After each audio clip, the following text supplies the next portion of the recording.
So let's get to installing this little nugget. It is very intimidating when considering to upgrade to a canister filter. You're not sure how to set it up. You're not sure how to hook it up. You're worried about possible leaks. You're worried about possible floods. Let me tell you, I know all too well about all those intimidating feelings. This video is going to eliminate all those doubts and concerns and have you feeling super confident about your canister filter upgrade. If you're looking for how to specifically set up the inside of the canister, that's going to be the video before this one. I'll have a card for you in the top right hand corner. Make sure you check that out. This video is going to be the physical installation of the canister and the hoses, as well as Fluval's Inline UVC Clarifier.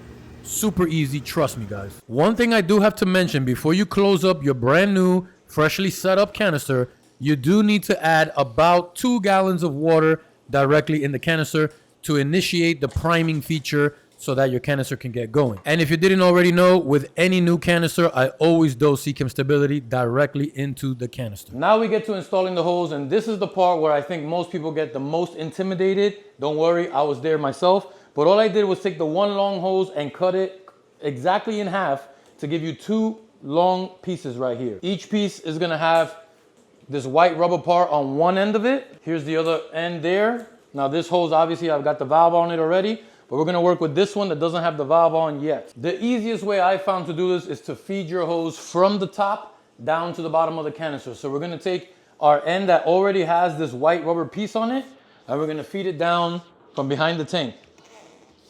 Now at the top, you just want a way to hold on to this hose somehow. Figure out a way to do it. I got my little clamp right here.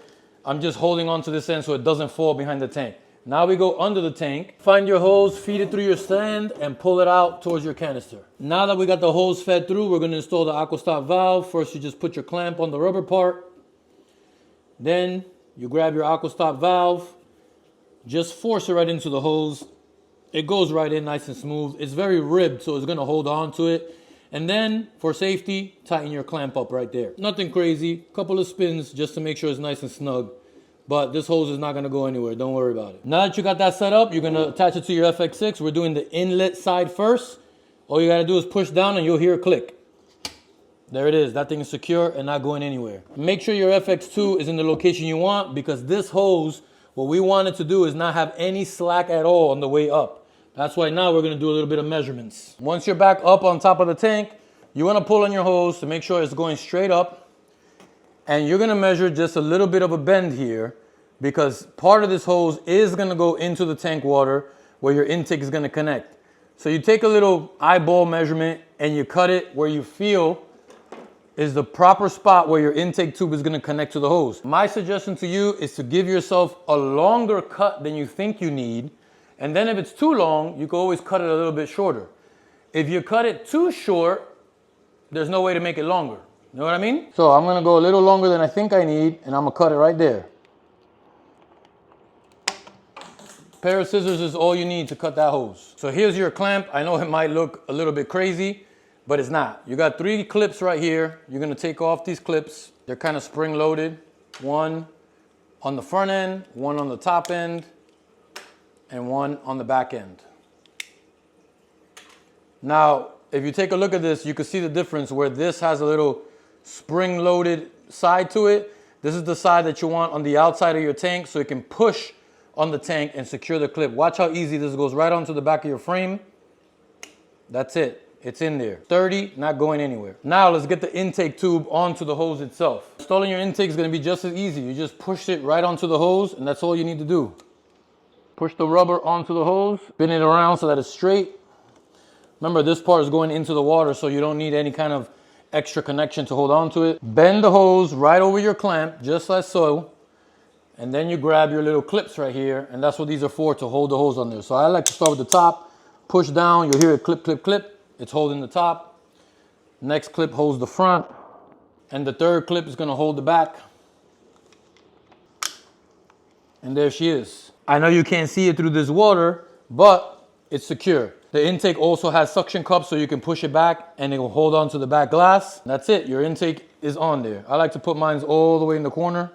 We're gonna do something a little different with the output side because we have the UV Inline Clarifier. Just like the input hose, we're just gonna feed our output hose down the back and we're gonna hold on to it at the top of the tank. After we feed our hose through, this time, instead of simply installing this right to the output valve, because we're installing our UVC, this end's gonna go into our UVC. And I'm gonna show you guys just how easy and simple it is to install this thing, not hard at all. Your output hose is gonna go right onto this end, the end that's closer to the power supply and the bulb. You push that right in, and then you tighten your clamp.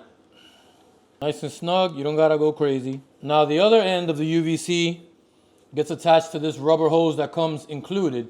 You wanna put the longer end onto the UVC, and the shorter end is gonna connect to your aquastop valve. But first, you're gonna put clamps on both ends of this rubber hose. Of course, these clamps are just to make sure that these connections do not come loose. Once you got the clamps on both sides, you slide it right onto the UVC. Just push it in, it'll go right in nice and snug. Then of course, give your clamp a little tightening. And then the other end of this rubber elbow is gonna connect right onto your aquastop valve. Push it as far down onto the aquastop valve as possible so there's no clearance in between. And look at that. The UVC is installed onto the canister. Don't forget to tighten this clamp nice and snug on the aquastop valve as well. That's it. Your UVC is installed. This can sit right here, right on top of the canister filter's lid. You can turn it to the side if you want it to hang on the side here and not right in front. Or you could also mount it as well. Fluval supplies this mounting bracket that you can mount it on your stand wall. You can mount it on the back. You can mount it horizontally or vertically, whichever one you prefer. For now though, I'm okay with just installing this hanging out right here on top of the canister filter. You might be wondering at this point what a UV clarifier does and why I'm even installing it in this tank. Okay, first, a UV light or a UV clarifier will help to kill and eliminate algae and keep your water nice and clean. I've always been a big proponent of not having to use a UV light in freshwater tanks because there are other ways to reduce algae and keep your water nice and clean and clear. Now as to why I'm using it on this tank. This specific project is going to be a saltwater tank using only tap water. And the biggest gripe that I get from the experts in the field is that by using tap water in a saltwater tank, I'm gonna get an explosion of algae and diatoms and bacterias, and that's very likely. What those experts fail to understand is that there's a plethora of tools available to us today that can be used to combat the excess nutrients found in tap water that will cause all of that algae growth. One of them being a UV light or a UV clarifier. And don't worry, in future video updates about this tank and how it's going using only tap water, I'll be disclosing all the tactics that I use to keep the tank clean and crystal clear. Now we head back on top and we do the same measurement that we did previously for the intake. Get as much slack out of there as possible. Measure the bend that we're gonna have when we install the clamp. And then give yourself a little bit of extra room for the connection of the output valves.